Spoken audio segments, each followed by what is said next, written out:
ពាក្យថាមិនអាចគឺជាពាក្យដែលគេទុកសម្រាប់សរសេរលើភ្នូររបស់មនុស្សដែលបោះបង់ចោលក្តីស្រមៃតែប៉ុណ្ណោះបើអ្នកនៅមានដង្ហើមហើយបេះដូងអ្នកនៅតែលុតឈប់ប្រើពាក្យកំសាកមួយឃ្លានេះមកដាក់កម្រិតជីវិតខ្លួនឯងទៅ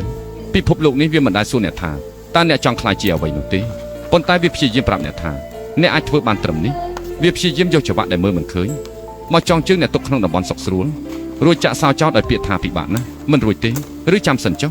ខ្ញុំធ្លាប់ឃើញមនុស្សម្នាក់ដែលគ្រប់គ្នាគិតថាគាត់គ្រាន់តែជាសូន្យគ្មានអ្នកជឿជាក់គ្មានអ្នកលើកទឹកចិត្តសូម្បីតែមិត្តភក្តិជិតស្និទ្ធបំផុតក៏ដើរចេញប៉ុន្តែអ្វីដែលគ្រប់គ្នាភ្លេចគិតគឺនៅក្នុងខ្លួនគាត់មានភ្លើងគាត់លែងស្ដាប់សំឡេងរំខានពីខាងក្រៅរួចគាត់ក៏ចាប់ផ្ដើមសម្លឹងមើលទៅក្នុងកញ្ចក់ហើយនិយាយទៅកាន់ខ្លួនឯងថា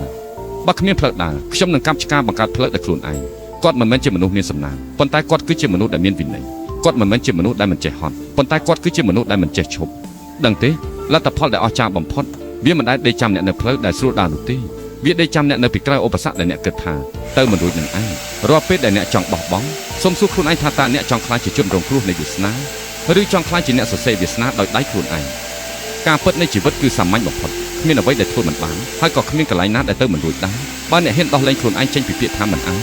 ឈប់សម្លឹងមើលនាឡិការួចខ្លាចថាវានឹងដើរហួសប៉ុន្តែត្រូវចាប់ផ្ដើមធ្វើឲ្យរាល់វិនាទីដែលវាដើរមានតម្លៃសម្រាប់ជីវិតអ្នកក្រោកឈរឡើងបំផ្លាញចង្វាក់នៃភាពភ័យខ្លាចចោលទៅព្រោះពិភពលោកនេះមិនមែនជារបស់មនុស្សដែលចេះត្រឹមតែយល់សពទេប៉ុន្តែវាជារបស់មនុស្សដែលហ៊ានធ្វើឲ្យយល់សពខ្លាចជាការពិត